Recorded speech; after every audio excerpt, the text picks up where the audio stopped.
तो अब हम आगे बात करने वाले हैं बौद्ध धर्म के प्रधान शिष्यों के बारे में। कल हमने क्या पढ़ा था? बौद्ध धर्म के जो प्रवर्तक थे या बौद्ध धर्म के संस्थापक थे, सिद्धार्थ। बचपन का नाम सिद्धार्थ था। उसके बाद वो बुद्ध बने। फिर वो कहाँ कहाँ गए, कहाँ कहाँ उन्होंने उपदेश दिए, किन किन लोगों से वो मिले, और उनको कई सारे लोगों ने बिहार गिफ्ट किए, जैसे आम्रपाली बिहार है, ठीक है, आपका बेड़ुवन बिहार है। इस तरह के बिहारों के बारे में हमने बात करी। और इनके एक शिष्य आनंद के बारे में और एक मोगदलायन के बारे में भी मैंने आपको बताया था, ठीक है। अच्छा, इसके अलावा सारिपुत्र थे, ठीक है, और आपके उपाली थे, सुनीत थे, अनिरुद्ध थे, अनाथ पिंडक थे, बिंबिसार थे, प्रसेनजित थे, अजातशत्रु थे, जीवक थे, महाकश्यप थे। ये सब इनके शिष्य थे। शिष्य तो और भी थे, लेकिन जो उनके प्रिय शिष्य थे या जो उनके मुख्य शिष्य थे, उनके बारे में आज हम लोग बात करने वाले हैं, ठीक है। तो बुद्ध के प्रधान शिष्य, इनके बारे में आज हम लोग बात करेंगे। तो इनके पहले प्रधान शिष्य थे आपके कौन? सारिपुत्र पुत्र सारिपुत्र। सारिपुत्र जो है ये ब्राह्मण थे। क्या थे? ब्राह्मण थे। और रहने वाले कहाँ के थे? राजगिरा के रहने वाले थे। ठीक हो गया भाई? राजगिरा के निवासी थे, एक ब्राह्मण थे। अच्छा, और ये जो है, जब महात्मा बुद्ध जीवित थे तब इनकी मृत्यु हो गई थी। महात्मा बुद्ध के जीवन काल में ही इनकी क्या हो गई थी? मृत्यु हो गई थी। जब इनकी मृत्यु हुई तो महात्मा बुद्ध ने दुख में और शोक में संतप्त होकर कहा कि यह भिक्षु संतुष्ट, प्रवृत्त, असंतुष्ट, औद्योगिकी, पाप निंदक था, ठीक है। और इस वीतराग जितेंद्र निर्वाण प्राप्त सारिपुत्र का यज्ञ वंदना करो, ऐसा इन्होंने कहा था, ठीक है। इससे आपको ये पता लगता है कि ये कितना इम्पोर्टेंट रहा होगा बुद्ध के लिए, ठीक। हालांकि ये शब्द याद रखने की ज़रूरत नहीं है, ठीक हो गया। दूसरे इनके शिष्य थे आनंद। कल इनके बारे में बात हुई थी। आनंद से इनकी मुलाकात कहाँ हुई थी, कोई मुझे बताएगा?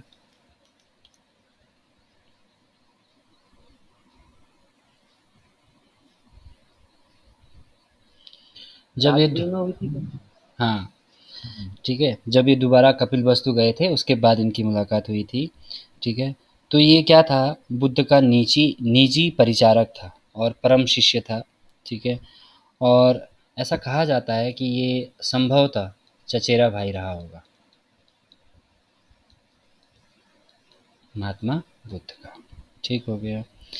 इन्होंने क्या कहा था? इन्होंने, इनका जो योगदान था वो क्या था कि स्त्रियों को संघ के सदस्य के रूप में स्वीकार करना और उन्हें भिक्षुणी बनाना जो है वो इनके कहने पर ही महात्मा बुद्ध ने शुरू किया था। इसके बाद अगला आता है मोगदलायन। इसके बारे में कल भी मैंने बताया था, ठीक है। इनकी अस्थियां भी जो है वो सांची स्तूप में रखी गई हैं। मोगदलायन, ये इनका तीसरा मुख्य शिष्य था, राजगिरा का निवासी था, ठीक है। और जब सारिपुत्र ने बौद्ध धर्म की दीक्षा ली थी उसी समय इसने भी क्या किया था? बौद्ध धर्म की दीक्षा ली थी। और महात्मा बुद्ध के जीवन काल में ही इसकी भी क्या हो गई थी? मृत्यु हो गई थी। इसके बाद अगले शिष्य हैं उपाली। तो उपाली जो है एक क्या थे? नापित पुत्र था, ठीक है। और इसके जो पिता थे वो क्या थे? शाक्य वंश में नाई का काम करते थे। इसके अलावा जो है इनका अगला जो शिष्य था वो था सुनीत, ठीक है। ये भंगी जाति का था, ठीक है। बुद्ध ने इसे अपना शिष्य बनाया था। अगला जो थे वो थे आपके अनिरुद्ध, ठीक है। तो अनिरुद्ध जो है ये जो है धनाढ्य व्यापारी का पुत्र था, ठीक है। तो ये भी जो है बाद में क्या हो गया था, बैरागी हो गया था। ठीक है, हालांकि इसके पिताजी जो है बहुत ज़्यादा बड़े व्यापारी थे। ठीक है, लेकिन उसके बावजूद जो है ये सन्यासी हो गया था। फिर एक था अनाथ पिंडक। ठीक हो गया। अनाथ पिंडक के बारे में क्या है कि ये जो है श्रावस्ती का था। ठीक है, और जेतवन बिहार जो है इन्होंने दिया था, जेतवन बिहार। ठीक है, कल भी इसके बारे में बात हुई थी। तो जेतवन बिहार इन्होंने महात्मा बुद्ध को दिया था। अगला जो शिष्य है वो है आपका बिंबिसार। तो बिंबिसार क्या थे, हर्यक वंश के संस्थापक थे। ठीक है, राजा थे, ये हर्यक वंश के पहले राजा थे मगध में। ठीक है, और इनकी जो पत्नी थी वो भी जो है महात्मा बुद्ध की या बौद्ध संघ की एक भिक्षुणी बन गई थी। इसके बाद था प्रसेनजित। ठीक है, प्रसेनजित। तो प्रसेनजित जो है वो क्या थे आपके, वो आपके कोसल के राजा थे। ठीक हो गया, और इनकी इनकी पत्नी जो थी रानी मल्लिका, ये बुद्ध की पहली उपासिका थी। ठीक है, अच्छा। इसके बाद अजात शत्रु, ये बिंबिसार का पुत्र था। ठीक है, और बुद्ध का परम अनुयायी था। उसके बाद अगला आता है जीवक। जीवक क्या था, एक आपका सालवती नाम की एक गणिका थी। ठीक है, उसका ये पुत्र था। ठीक है, और ये जो है क्या था आपका, बहुत बड़ा एक तरीके से चिकित्सा विज्ञान का ज्ञाता था जीवक। ठीक है, जिसको जो है बिंबिसार ने प्रसेनजीत का इलाज करने के लिए भी भेजा था। इसके बारे में आप जानते हो। ठीक है, अच्छा। ऐसा कहा जाता है कि जब ये पैदा हुआ था तो सालवती ने क्या कर दिया था, इसको कहीं फेंक दिया था। तो वहाँ से जो है बिंबिसार का जो पुत्र था राजकुमार अभय, वो जा रहा था तो उसको ये मिला था। तो इसके बाद इसको राजभवन लाया गया, इसका लालन पालन किया गया। इसको जो है तक्षशिला भेजा गया। तक्षशिला याद रखना, इसने शिक्षा कहाँ से ली थी, तक्षशिला विश्वविद्यालय से ली थी। ठीक है, ये पाकिस्तान में है। ठीक हो गया। अच्छा, वहाँ इसने क्या किया था, आयुर्वेद का अध्ययन किया था। और उसके बाद जो है इसने धीरे धीरे धीरे धीरे औषधि के जो पौधे थे, ठीक है, उनके बारे में इसने ज्ञान प्राप्त किया था। अगला जो इनका महान शिष्य था या प्रधान शिष्य था वो था आपका महाकश्यप। तो महाकश्यप जो है ये मगध का ब्राह्मण परिवार का था। ठीक है, और इसके बाद जो है राजगृह में एक सप्तपर्णी गुफा जो थी वहाँ पर क्या हुआ था, बौद्ध संगीति हुई थी, उसका ये सभापति भी रहा था। ठीक हो गया। इसके बाद जो है इनकी कुछ स्त्रियां भी थी जिन्होंने बौद्ध धर्म की अ, दीक्षा ली थी या बौद्ध धर्म की अनुयायी बनी थी। ठीक है, तो उनमें से पहली तो थी महाप्रजापति गौतमी। महाप्रजापति गौतमी। महाप्रजापति गौतमी इनकी मौसी थी। इन्होंने इनका क्या किया था, लालन पालन किया था। ठीक है, और आनंद के कहने पर जो है ये बौद्ध धर्म की अनुयायी बनी थी। उसके बाद यशोधरा। यशोधरा इनकी पत्नी थी। ठीक है, और ये भी जो है आपका संघ के नियमों का अनुपालन करने लगी। उसके बाद नंदा। नंदा जो है वो कौन थी, वो महाप्रजापति गौतमी की पुत्री थी। ठीक है, और इस तरह से बुद्ध की बहन भी हो गई। उसके बाद क्षेमा या क्या खेमा, इसके बारे में आपने पढ़ा हुआ है। ठीक है, तो ये बिंबिसार की पत्नी थी। ठीक है ना, बिंबिसार के 3 विवाह थे, उनमें से एक क्षेमा या खेमा भी थी। इसके बाद जो है आपका आम्रपाली। आम्रपाली बिहार भी दिया था इन्हें गिफ्ट में। ये गणिका थी वैशाली की, बौद्ध धर्म स्वीकार किया था। इसके अलावा जो है आपका विशाखा। तो विशाखा आपका जो है अंग जनपद में की थी और एक श्रेष्ठी की पुत्री थी। श्रेष्ठी किसे कहते थे, अभी कुछ दिन पहले बताया था मैंने। अलग अलग श्रेणियाँ होती थी व्यापार की। ठीक है, तो या अलग अलग काम करने वाले जो लोग होते थे उनके जो समूह होते थे उसको उसको क्या बोलते थे? श्रेष्ठी। उसके जो समूह समूह को बोलते थे, समूह के अध्यक्ष को श्रेष्ठी बोलते थे। जैसे मान लो कि नाइयों का एक समूह, उसका जो अध्यक्ष होगा वो श्रेष्ठी कहलाएगा। एक जो है कुम्हारों का एक समूह, उसका जो अध्यक्ष होगा वो श्रेष्ठी कहलाएगा। तो ये भी एक श्रेष्ठी की पुत्री थी, ठीक है। और जो है इसने जो है सारा धन जो है बौद्ध बौद्ध संघ को दान में दे दिया था। और पूर्वाराम बिहार का निर्माण हुआ, ठीक है। और बुद्ध जो है यहीं प्रायः क्या करते थे? निवास करते थे।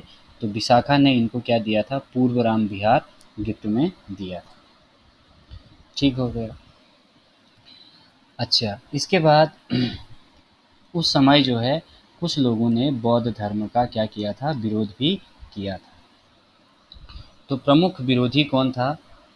इसका इनका चचेरा भाई देवदत्त, ठीक है। देवदत्त के बारे में आपने कहानी सुनी भी होगी बचपन में, ठीक है। देवदत्त और सिद्धार्थ की कहानी थी। कहानी ये थी कि देवदत्त ने एक चिड़िया मारा था, सिद्धार्थ ने उसको बचाया था। तो देवदत्त जो है उससे लड़ता है। तो ये जो है आपका इसका मुख्य मतलब बुद्ध का जो है क्या था? मुख्य विरोधी था, ठीक है।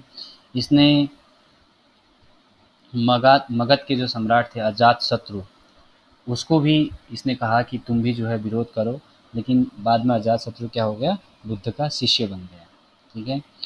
अच्छा, इसके अलावा मगध, अंग और कौशल के जो ब्राह्मण थे, इन्होंने भी बुद्ध का घोर विरोध किया था। क्योंकि उस समय ब्राह्मणों की जो आय थी, वो जो धार्मिक आडंबर थे, जो नए तरह के यज्ञ हो रहे थे जिसमें शब्दों की माया का ध्यान रखा जा रहा था, शब्दों के उच्चारण का ध्यान रखा जा रहा था। एक तरीके से यज्ञ जो है वो कई दिनों तक चल रहे थे, यज्ञ में बहुत ज़्यादा दान दक्षिणा का प्रचलन था, तो उससे इनकी मुख्य आय होती थी। इसलिए जो है अंग, मगध और कौशल के ब्राह्मणों ने क्या किया? बुद्ध का विरोध किया। ठीक हो गया। तो ये इनका विरोध हो गया। अब बात करते हैं बौद्ध धर्म की क्या शिक्षाओं के बारे में और बौद्ध धर्म की मान्यताओं के बारे में। तो दोनों अलग अलग चीज़ें हैं, शिक्षाएं और मान्यताएं। तो देखो, बात करते हैं इसके बारे में, शिक्षा और मान्यता के बारे में। अब ये जो चीज़ें हैं, ये चीज़ें जो है अलग अलग बुक में अलग अलग तरीके से दी गई हैं, ठीक है। इनको बुद्ध ने जो है, ये बुद्ध का ज्ञान था ये, ठीक है। तो इनको मुझ जैसा कोई सामान्य आदमी बहुत अच्छे से एक्सप्लेन कर पाए ये संभव नहीं है। लेकिन जितना किताबों में लिखा है, जो किताबों में है, ठीक है, उसी को मैं आपके सामने रखने का प्रयास करूँगा, ठीक है। तो चूँकि ये जो ये एक ऐसा ज्ञान था जो 6 वर्ष की कठोर तपस्या के बाद बुद्ध को मिला था, है ना। तो शिक्षाएं और मान्यताएं, मान्यताएं अलग चीज़ हैं और शिक्षाएं क्या हैं? अलग चीज़। तो जब आपसे शिक्षाओं के बारे में बात करें तो शिक्षाओं के बारे में क्या क्या बात होगी? एक तो हो गए यहाँ के 4 आर्य सत्य, बुद्ध ने 4 आर्य सत्य बताए थे, वो आपकी शिक्षा हो गई। इसके बाद बुद्धन ने कहा था कि मध्यम मार्ग अपनाना चाहिए, ये भी एक इनकी शिक्षा हो गई।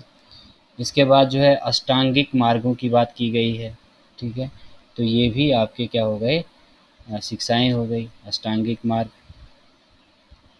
अच्छा, इसके बाद जो है एक आपका प्रतीप प्रतीप समुत्पाद समुत्पाद, इसके बारे में बात की गई है, ठीक है। इसको हम कार्यकरण का सिद्धांत भी कहते हैं।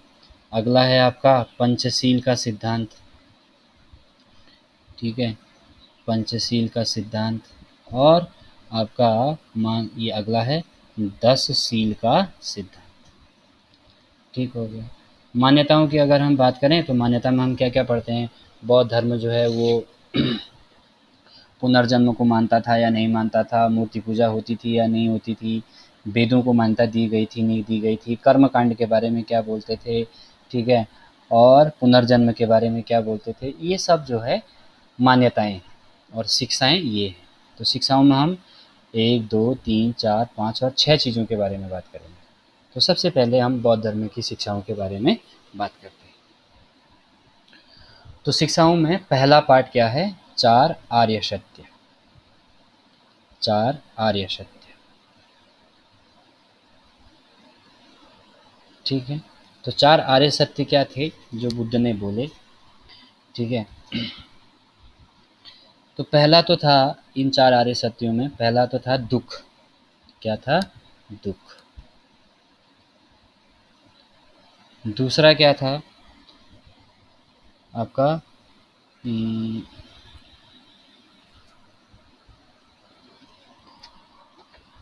पहला था आपका दुःख, दूसरा था आपका दुःख समुदाय, या इसको हम कई बार दुःख का कारण भी बोलते हैं। दुःख का कारण ऑब्लिक दुःख समुदाय, दुःख समुदाय ये भी बोला जाता है इसको। उसके बाद आपका जो चौथा था, तीसरा था, वो था दुःख निरोध। दुःख निरोध, ठीक है, इससे पहले क्या लगेगा? दुःख। अगला जो है वो क्या होगा आपका? दुःख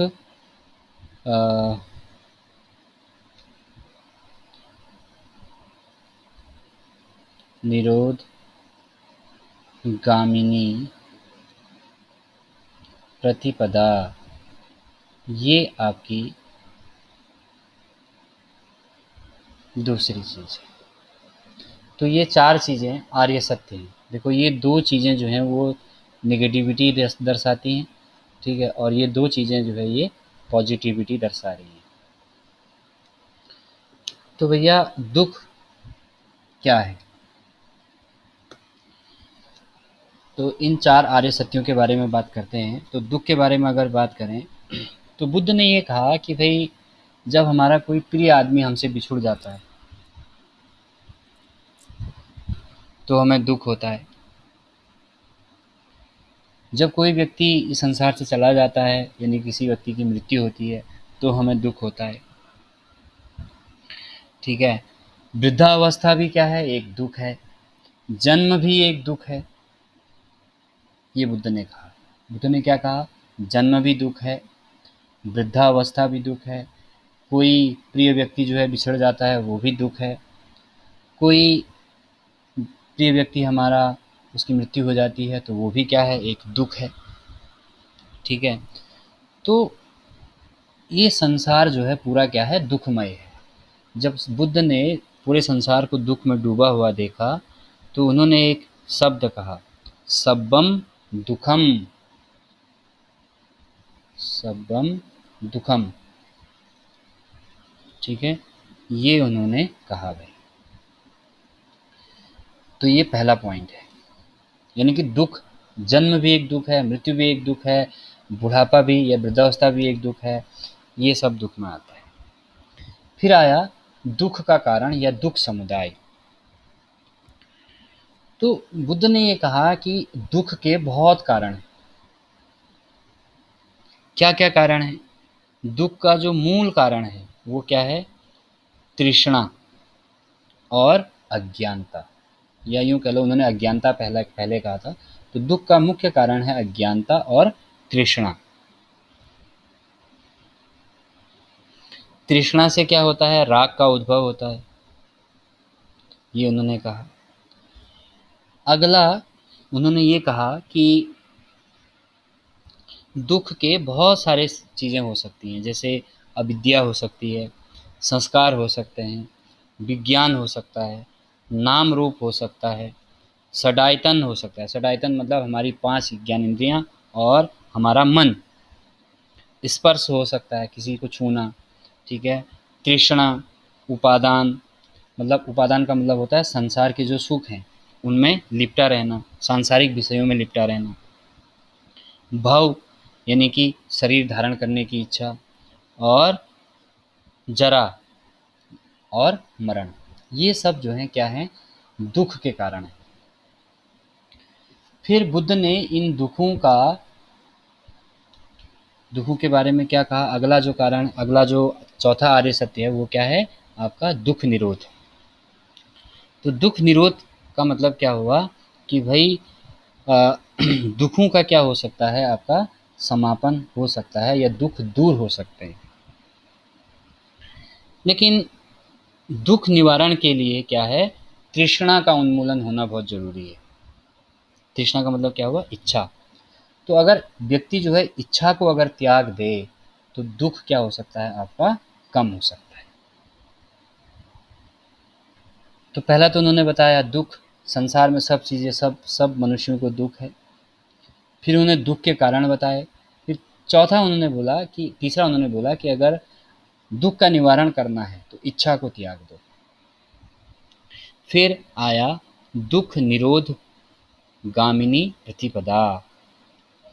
तो दुख को दूर करने के लिए हमें क्या करना चाहिए, अष्टांगिक मार्ग अपनाने चाहिए। क्या करना चाहिए, अष्टांगिक मार्ग अपनाने चाहिए। तो ये अष्टांगिक मार्ग अगर कोई व्यक्ति अपनाएगा तो क्या हो जाएगा, आपका दुख व्यक्ति के दूर हो जाएंगे। तो यहाँ पर तो बताया गया भाई संसार में हर व्यक्ति को दुख है। यहाँ पर बताया गया इच्छा और अज्ञानता जो है दुख का कारण है। यहाँ पर बताया गया कि दुख दूर हो सकता है इच्छा को अगर मार दिया जाए। उसके लिए क्या जरूरी है, आपका दुख निरोध प्रतिपदा, दुख निरोध गामिनी प्रतिपदा। तो दुखों को दूर करने के लिए हमें क्या करना पड़ेगा, अष्टांगिक मार्ग अपनाना पड़ेगा।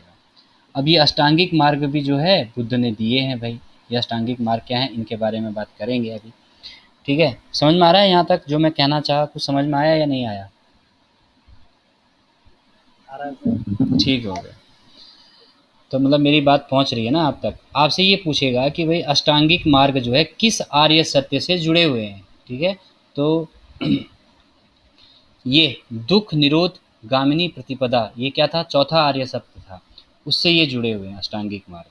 क्वेश्चन जस्ट इतना ही आएगा। अब अष्टांगिक मार्गों के बारे में हमें कहाँ से पता चलता है भाई, तो पहला तो हमें पता चलता है तैत्रीय ब्राह्मण से, सॉरी तैत्रीय उपनिषद से। तैत्रीय ब्राह्मण भी है वैसे, ठीक है।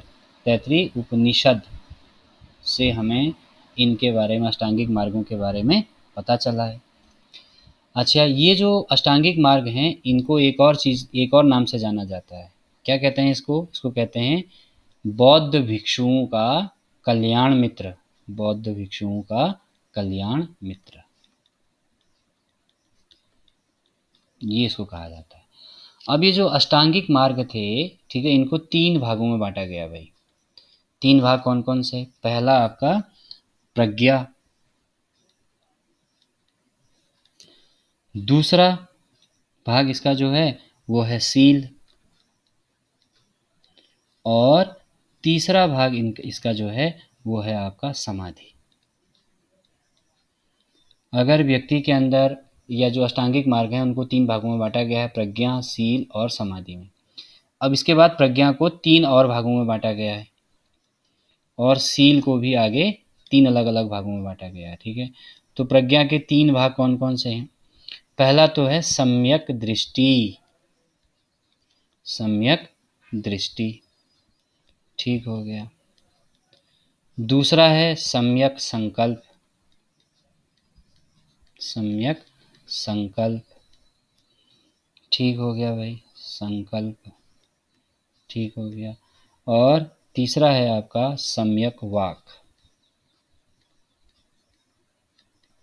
ठीक हो गया। उसके बाद शील में भी 3 है, क्या क्या है, सम्यक आजीव, सम्यक आजीव, और सम्यक व्यायाम,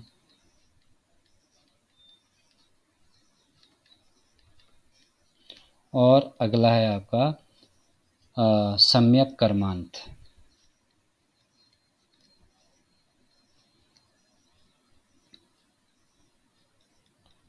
और समाधि में 2 हिस्से हैं, एक है आपका सम्यक स्मृति, सम्यक स्मृति, और अगला है आपका सम्यक समाधि,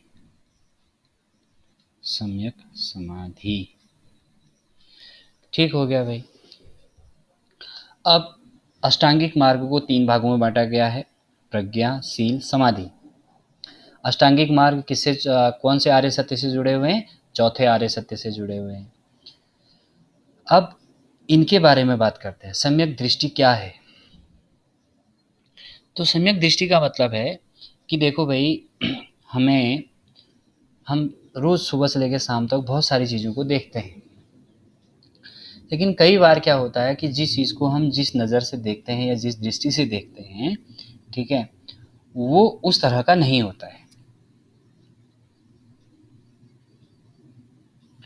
तो हमें क्या करना है, हमें वस्तुओं का जो वास्तविक स्वरूप है उसको जानना, ये सम्यक दृष्टि है। इसको आप ऐसा भी कह सकते हो कि हमारा नज़रिया जो है वो कैसा होना चाहिए, संतुलित होना चाहिए। दूसरा संयम, सम्यक संकल्प। तो सम्यक संकल्प का मतलब होता है कि हमारे जो विचार हैं वो कैसे होने चाहिए, संतुलित होने चाहिए। तीसरा है सम्यक वाक। वाक का मतलब होता है बात करना। तो हमें जो हमारी जो बात है वो संतुलित होनी चाहिए। ऐसा नहीं कि मतलब हम किसी से कुछ भी बोल दे रहे हैं, ठीक है, मतलब अप्रिय वचन जो दूसरे को बुरे लगे ऐसे वचन हमें नहीं बोलने हैं। ठीक हो गया। उसके बाद अगला आता है सील। सील का मतलब क्या होता है, एक तरीके से व्यवहार या आचरण। तो सम्यक आजीव, सम्यक आजीव का मतलब क्या होता है कि भैया हमें सदाचार के नियमों का पालन करना चाहिए।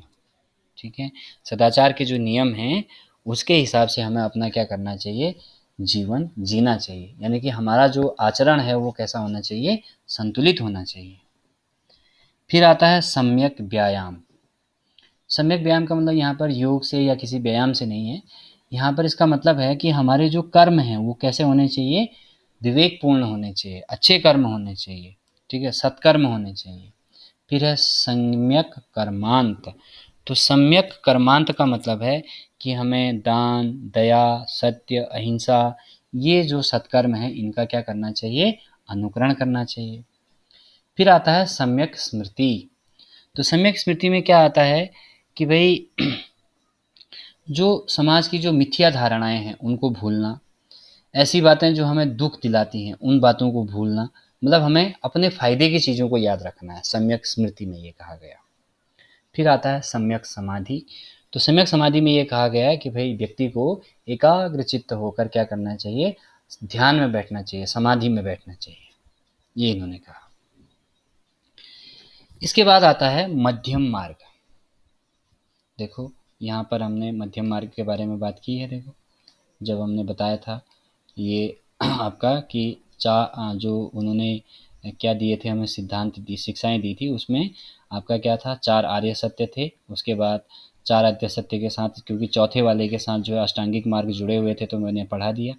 अब हम बात करेंगे किसकी, मध्यम मार्ग की। उसके बाद प्रतीप समुत्पाद, उसके बाद पंचशील का सिद्धांत, उसके बाद 10 शील का सिद्धांत। तो अब हम बात कर रहे हैं किसकी, मध्यम मार्ग की। तो मध्यम मार्ग का क्या मतलब होता है कि भाई हमें न तो बहुत ज़्यादा भोग विलासी रहना है, हमें ये भी कोशिश नहीं करनी चाहिए कि भाई हम तो रात दिन एसी में ही रहेंगे, धूप में तो हम घूमेंगे ही नहीं, ठीक है, और क्या कहते हैं, मतलब हम ऐशो आराम की ज़िंदगी गुजारेंगे, राजा महाराजा वाला ठाठ हमारा रहेगा। ऐसा भी हमें नहीं करना है। और ऐसा भी नहीं करना है कि भाई हम बिना चप्पल के दौड़ रहे हैं। तो हमें क्या करना है, अपने सामर्थ्य के हिसाब से बीच का मार्ग अपनाना है जीवन यापन करने के लिए। ये मतलब हुआ किसका, मध्यम मार्ग का। यानी कि न तो हमें अतिशय करना है और न ही हमें साधारण रहना, इन दोनों के बीच का मार्ग हमें अपनाना है। इसके बाद आता है प्रतीप समुत्पाद। तो प्रतीप समुत्पाद को हम एक और नाम से जानते हैं, किस नाम से जानते हैं, कार्यकरण का सिद्धांत। कार्यकरण का सिद्धांत भी इसको कहा जाता है। अब ये जो प्रतीप समुत्पाद है, इसका कहने का मतलब क्या है कि हमें दुख का जो मुख्य कारण है वो क्या है, अज्ञानता है और इच्छा है, तृप्ति। तो अगर ये दो चीजें हमारी दूर हो जाएं, अगर ये दो चीजें हमारी क्या हो जाएं, सॉरी तृप्ति नहीं कहेंगे, तृष्णा, ठीक है, तो तृष्णा और अज्ञानता अगर हमारी जो है क्या हो जाए, दो चीजें दूर हो जाएं, तो क्या होगा भाई, हमें दुख नहीं होगा। तो प्रतीप समुत्पाद में ये कहा गया है कि दुख का कारण समाप्त करने की कोशिश करो। अगर दुख का कारण समाप्त हो जाएगा तो दुख अपने आप क्या हो जाएगा, दूर हो जाएगा। जैसे कुछ लोग जो है वो किसी व्यक्ति की मृत्यु पर रो रहे हैं, जस्ट समझो कोई एक आदमी था ए, ठीक है, उसकी मृत्यु पर बी सी डी ई और एफ रो रहे थे, ठीक है। अब वो दुख हो रहा है उनको। अगर वो बी सी डी और ई अगर ये बात जान लें कि मृत्यु जो है वो दूसरे जन्म का एक रास्ता है,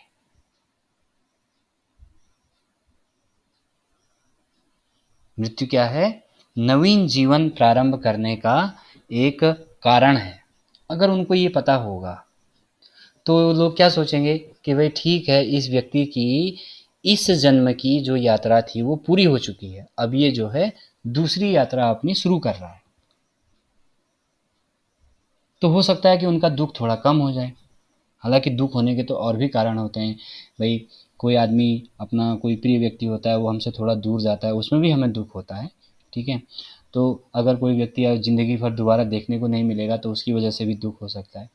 तो इसका मतलब क्या है कि हम हमारी मन के अंदर एक इच्छा है कि हम उस व्यक्ति के साथ जीवन भर रहें।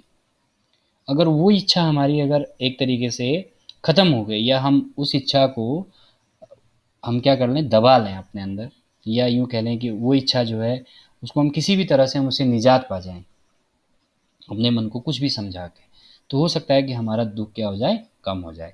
तो प्रतीप समुत्पाद जो है वो क्या कहता है कि भई दुःख तो है, दुःख क्यों है? कारण के उसका कुछ न कुछ कारण है। अगर तुमने वो कारण पर ही प्रहार कर दिया, उस कारण को ही अगर तुमने जड़ से नष्ट कर दिया, तो क्या होगा? दुःख नहीं होगा। ये प्रतीप समुत्पाद में कहा गया। इसके बाद आता है भाई पंचशील का सिद्धांत। तो पंचशील का सिद्धांत क्या है, इसके बारे में थोड़ा सा हम लोग अब बात करते हैं। तो पंचशील में क्या कहा गया कि भाई देखो क्या कहा गया पंचशील में। पंचशील में ये कहा गया कि भाई व्यक्ति को सत्य बोलना है पहले तो। अब देखो अभी मैंने आपको यहाँ पर क्या बताया था, मध्य मार्ग बताया था। तो बुद्ध क्या कहते हैं, सत्य बोलने के लिए तो कहते हैं, लेकिन वो ये भी कहते हैं साथ में कि हमें हर जगह सत्य नहीं बोलना है। जहाँ आपका फायदा हो रहा हो, दूसरे का नुकसान ना हो रहा हो, तो आप झूठ बोल सकते हो, ठीक। दूसरा अहिंसा, ठीक है, हिंसा नहीं करनी है, ठीक है। तीसरा असत्य। असत्य का क्या मतलब होता है? असत्य का मतलब होता है चोरी न करना, किसी की चोरी नहीं करनी है। चौथा होता है अपरिग्रह, ठीक है। तो अपरिग्रह का मतलब क्या होता है आपका, धन का संचय न करना, धन को बचा के नहीं रखना है। जो आपके पास आ रहा है उसे आप अपनी ज़रूरतें पूरा करो, ये नहीं कि मेरा बैंक बैलेंस नहीं है उसकी वजह से जो है दुखी मत हो, ठीक है।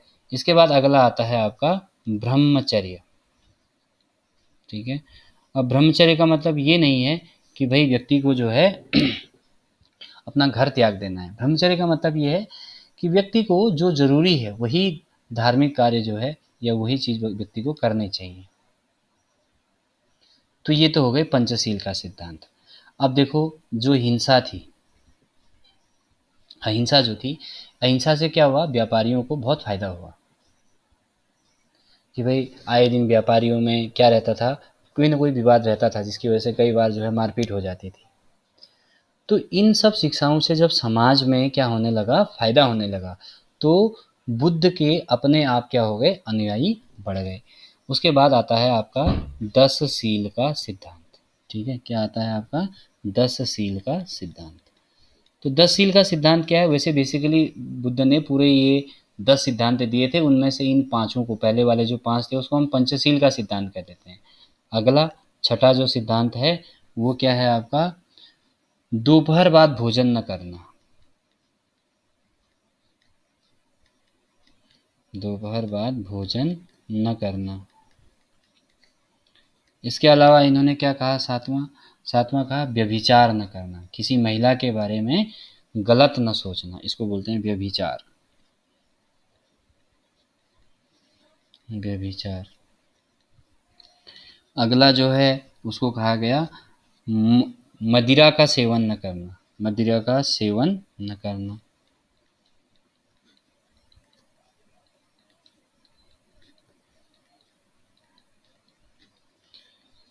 अगला जो है वो इन्होंने कहा कि आरामदायक शैया का त्याग करना, आरामदायक बिस्तर नहीं होना चाहिए।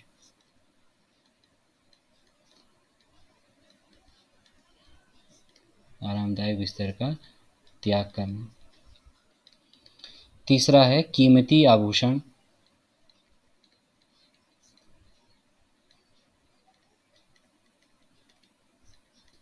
और वस्तुओं का त्याग करना। तो देखो कीमती आभूषण और वस्तुओं का त्याग करना, इसका मतलब क्या है? आभूषण ना पहनो ऐसा जरूरी नहीं है। मध्यम मार्ग यहाँ भी अपनाया जा सकता है कि भाई जितना आपकी सामर्थ्य है उतना आप करो, ठीक है। तो ये बौद्ध धर्म की क्या थी? शिक्षाएं थी। तो बौद्ध धर्म की शिक्षाओं में हमने क्या क्या जाना? एक तो 4 आर्य सत्य जाने, उसके बाद चौथे आर्य सत्य से अष्टांगिक मार्ग जुड़े हुए थे तो अष्टांगिक मार्ग जाने, फिर मध्यम मार्ग के बारे में जाना, फिर आपका प्रतीप समुत्पाद के बारे में जाना, फिर पंचशील का सिद्धांत जाना, फिर 10 शील का सिद्धांत जाना। अब बात करेंगे मान्यताओं की। किसकी बात करेंगे? मान्यताओं की। तो भाई बौद्ध धर्म की क्या क्या मान्यताएं हैं? तो बौद्ध धर्म की जो मान्यताएं हैं वो क्या हैं? एक तो ये अनीश्वरवादी है, अनीश्वरवादी है, मतलब किसी भगवान को नहीं मानता है, भगवान के अस्तित्व को स्वीकार नहीं करते हैं। दूसरा जो है मूर्ति पूजा के विरोधी हैं। हालांकि अब बुद्ध की पूजा होती है, बुद्ध की मूर्ति की, ठीक है, धीरे धीरे परिवर्तन हुआ, मूल रूप में ये था। इन्होंने जो है वेदों का खंडन किया, ठीक है। अच्छा, कर्म कांड का खंडन किया, कर्म कांड का खंडन किया, ठीक है। और ये जो है कैसा था? नैरात्मवादी थे, नैरात्मवादी, ठीक है। और कैसे थे आपके? ये क्षणिकवादी थे,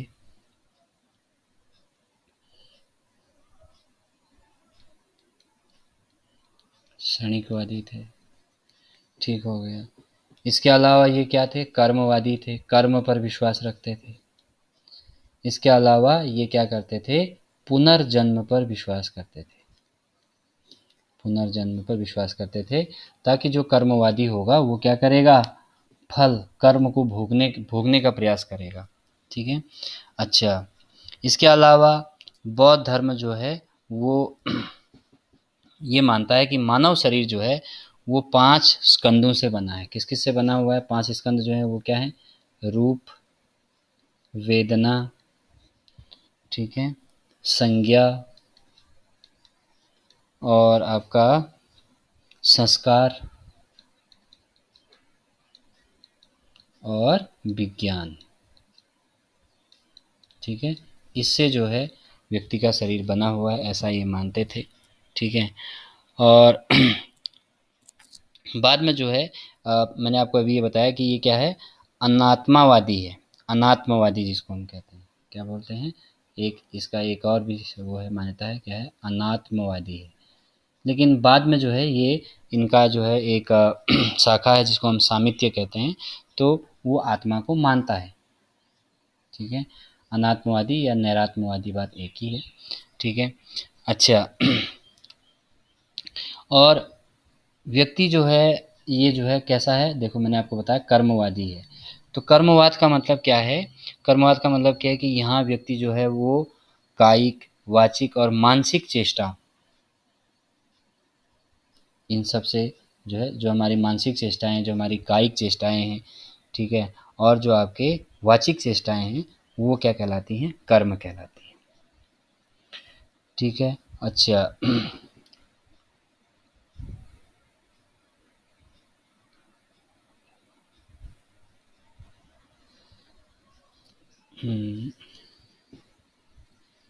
दूसरा इसमें बौद्ध धर्म में एक बहुत महत्वपूर्ण चीज़ कही गई है, वो भी मैं आपको बता देता हूँ। बौद्ध धर्म के अनुसार जीवन का लक्ष्य जो है वो क्या है? जीवन का लक्ष्य, जीवन का चरम लक्ष्य। जीवन का लक्ष्य जो है वो है निर्वाण।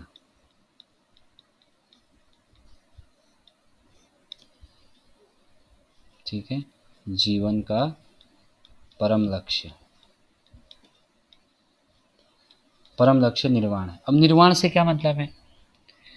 निर्वाण का मतलब है जैसे दीपक बुझ जाता है, ठीक है, उसी तरह से दीपक की तरह बुझ जाना, यानी कि जीवन और मरण के चक्र से मुक्त होना। तो बौद्ध धर्म कहता है कि निर्वाण जो है इस जीवन में प्राप्त किया जा सकता है, लेकिन जो महापरिनिर्वाण है, महापरिनिर्वाण मतलब मृत्यु होना, ठीक है, महापरिनिर्वाण, तो महापरिनिर्वाण जो है वो कब होगा? मृत्यु के बाद ही होगा। ठीक है, निर्वाण जो है जीवन काल में संभव है, महापरिनिर्वाण मृत्यु के बाद मिलेगा। कहने का मतलब क्या है? अगर किसी व्यक्ति को ये पता है कि भाई अगर मैं मर भी जाऊंगा तो बाद में क्या होगा कि या तो व्यक्ति जो है वो दोबारा जन्म नहीं लेगा, ठीक है, अगर जन्म नहीं लेगा, जन्म मरण के चक्र से उसको मुक्ति मिल जाएगी, ठीक है। और दूसरा ये भी हो सकता है कि व्यक्ति ये माने कि भाई, क्योंकि ये पुनर्जन्म को भी मानता है, तो इसका मतलब ये भी हुआ कि व्यक्ति को अगर ये पता है कि अगर मैं मर भी जाऊं तो अगले जीवन में या मृत्यु के बाद जो है मुझे क्या मिलेगा? एक नया जीवन मिलेगा। तो इसके बाद व्यक्ति जो है अपनी मृत्यु से नहीं डरेगा। तो वो वाली जो स्थिति होगी वो क्या कहलाएगी? निर्वाण कहलाएगी, जहाँ व्यक्ति को मृत्यु से भय नहीं होगा और जहाँ जीवन और मरण के चक्र से व्यक्ति को क्या मिल जाएगी? छूट मिल जाएगी, वो निर्वाण होगा। और यही क्या होगा? जीवन का परम लक्ष्य होगा बौद्ध धर्म में। और महानिर्वाण जो है वो कब होगा? मृत्यु के बाद होगा। ये जो है किसमें कहा गया है? बौद्ध धर्म में कहा गया है। समझ आया भाई इतना? ठीक है।